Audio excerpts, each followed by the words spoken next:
customers are talking. Are you listening? Hi all, I'm Rini and this is All Things Survey, where we dive deep into the world of surveys. For our very first episode, we are starting with the essentials. Survey Strategy 101. And to break it all down with us, we have Suganthan, Pre-Sales and Support Manager from Zoho Survey. With over a decade of experience in research and surveys, this man has seen surveys go really right and really, really wrong. So, let's get started. Hi Suganthan, thank you for joining us today.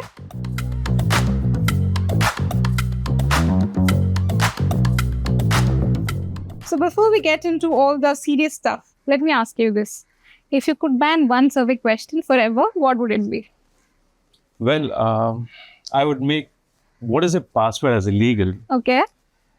I feel no one should ever be tricked into sharing their password kind of things in a survey or anywhere else. It is a serious concern in terms of privacy and security, where a disaster is waiting to happen. Absolutely. With scams happening right, left and center, this is not just the need of the hour. This is need of the minute, I would say. Absolutely. All right. So now let's talk the obvious. Businesses run on numbers, right? The sales, profit and all the good stuff. Isn't that enough? Why should we bother creating surveys? Yeah, I see your point. Sales number do tell you what's happening, but they don't tell you why it's happening. Let's take a coffee shop.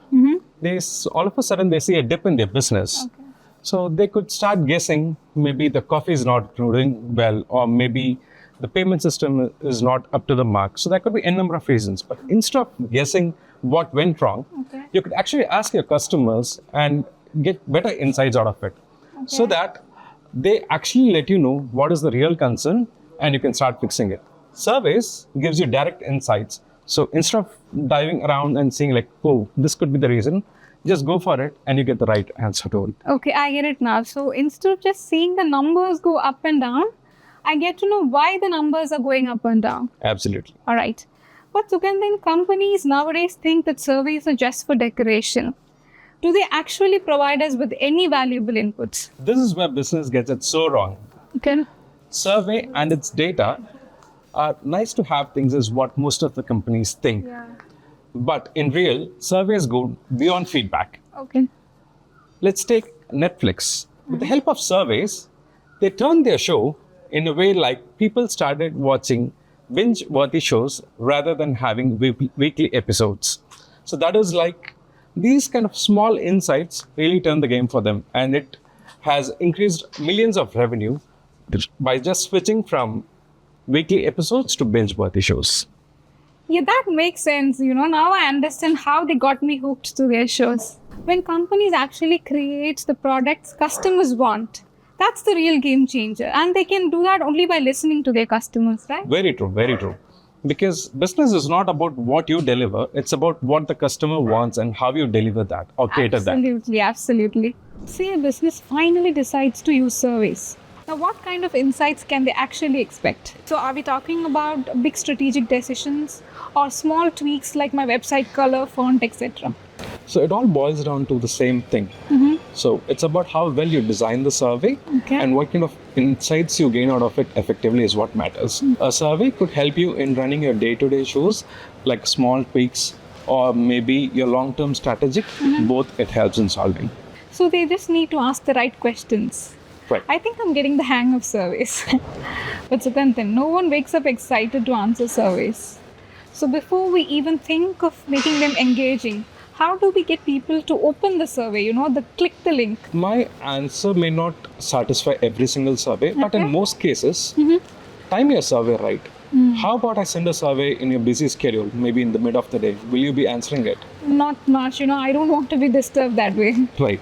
So timing is really important. You have to understand when is the right time. Maybe right after purchase, you're going to do some product purchase or a service. Reach out to them, you're most likely to get a response.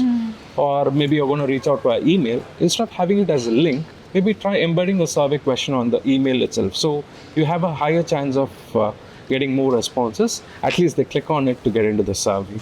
So these are like few things that are really helpful when you talk about people clicking on it to start answering the survey. These are few tips that gets us better responses. Right. All right. So people have clicked the link. That's a win for us. But then comes the real test. How do we keep them from dropping off even before they finish the surveys? Well, again, this may not be a common template across, but what I would say is let's assume that you reach out to your customers.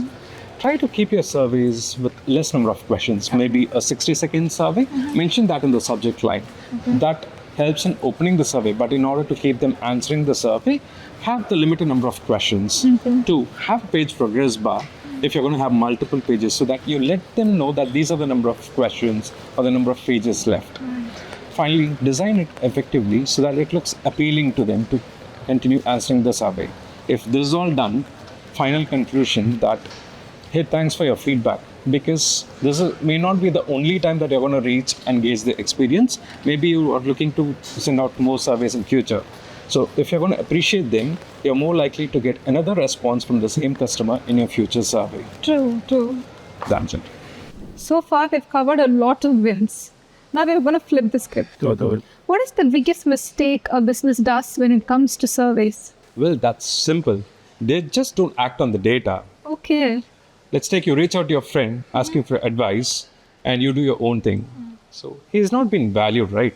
Yeah. So when next time you reach out to him, he's not going to really bother in helping you or leaving his suggestions. They're going to block me for sure. The same thing happens in the business as well. When the customers don't feel that they've been valued, they're going to stop leaving feedback for you. So instead, what you can do is try to acknowledge them like a simple thank you note, like, hey, thanks for your time. That helps. Beyond that, make the changes visible so that if the shipping is late, try to fix that issue and leave an announcement that we have done this. Beyond that, do a quick follow-up to understand whether that really helps them. A simple email will do the job. What is the use of running a survey if you're not going to act on the insights? Correct. So now for our last question. If a business is ready to conduct a survey, where do they begin and how do they begin? Just start. Okay. You don't need a massive strategy or a research team. Just keep it simple. Here's how we can do. What are you looking to capture? Keep it simple.